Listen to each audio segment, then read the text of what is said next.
So please tell us something about touchscreen. Yeah, so ako pala yan. Hindi ko alam na ako yan. Yeah. Anyway, it's maganda yung touchscreen series because it focuses on social media. So, alam naman natin na napakalaking part na ng buhay natin ngayon yung social media. So, matatakal yung iba't ibang issues and lessons to be learned when it comes to social media. Yung episode ko, it's called Witterella. And I play a fangirl, si Mandy, or Amanda, na gusto niyang sumikat at magkaroon ng maraming followers para mapansin siya ng crush niya na artista. So, sa episode na to, ang matututunan siguro ay parang ano siguro? Ito talaga yung matututunan. Ang matututunan ay may life tayo outside of social media eh. Minsan nakakalimutan natin, lalo na yung mga fangirls, kailangan nila mapanood. Kasi minsan nakakalimutan din nila na sa sobrang focus nila sa pag-fangirl, nakakalimutan nila yung mga important things, more important things in life. Right? Yung mga issues nila sa totoong buhay, spending time with family, and minsan yung boundaries, hindi na natin alam. So, ayun. Paano ka nakarelate dun sa character mo? Naging fangirl ka rin ba minsan? Yun nga yung medyo nahirapan ako. Nag-fangirl naman ako, nagkaroon naman ng mga crush, ng artista, pero hindi to the point na sa social media ko inaano. So medyo nahirapan ako at first. But I know a lot of fangirls. So yun yung ginawa ko inspiration. So you're part na rin ng I Want, yung mga digital, di ba? Yes. Kamusta yung masasabi mo rin sa yung pag-transform ng mga ganitong klaseng film sa social media, sa internet, parang yun? Actually very exciting because ang alam ko, for me, digital is the future na eh. You know, it's really rising and yung mga out-of-the-box concepts nila and ideas, yung mga hindi nila masyado magawa on live TV, dito nila nagagawa talaga sa I Want. So, Kasi walang restriction masyado. Oo, walang restriction. They're free. They have freedom talaga. So, interesting. Interesting yung mga ilalabas nilang episodes. Like, napanood mo rin ba yung mga ibang mga palabas sa I Want, yung mga Glorious, yung Kalamakoy na ano? not yet. I haven't watched it, pero Nababalitaan mo kung gaano ka-daring, yes, oo. Kaya nga sabi ko parang yung mga extreme na theme talaga nalalabas nila dito sa I Want. So, it's very exciting. Kung bibigyan ka ba ng project yung mga ganong klase na hindi naman ganong ka-daring pero you show some skin or parang medyo mas mature, kaya mo with this kind of Siguro hindi naman sexy, but more mature. Kaya. Gusto ko. how far yung kaya natin? Like, Ano ba? Ano lang, siguro yung mas real life, hindi na yung Lobat. hindi, may tumawag. Ayun. Okay, go. probably yung mas real na, yung mas it will focus on adult issues. Hindi na yung, kasi syempre I'm maturing na rin, so kailangan same level.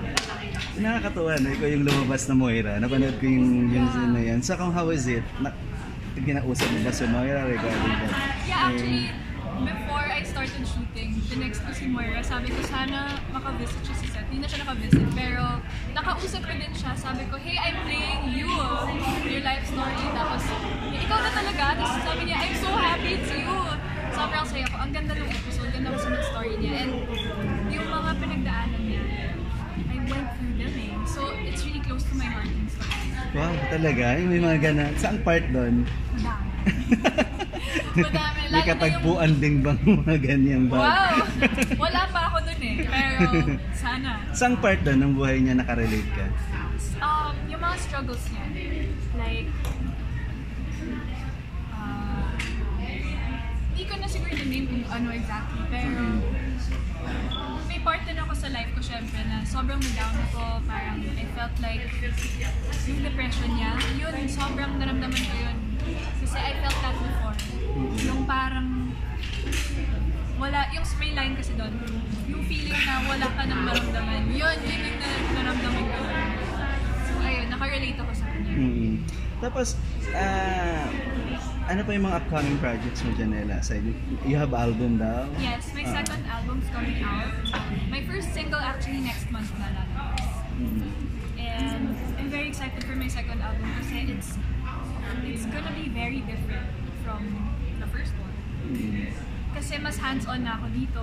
Yung mga songs na... It's all original ba? Yeah, all original songs. Yung mga songs na pinasok dito, talagang I personally chose them. And I'm gonna write one. I'm gonna write one song. My dad's also writing one song. So very exciting siya. Tawag dito, talking about Moira, she's part na ng Idol Philippines, parang ganyan.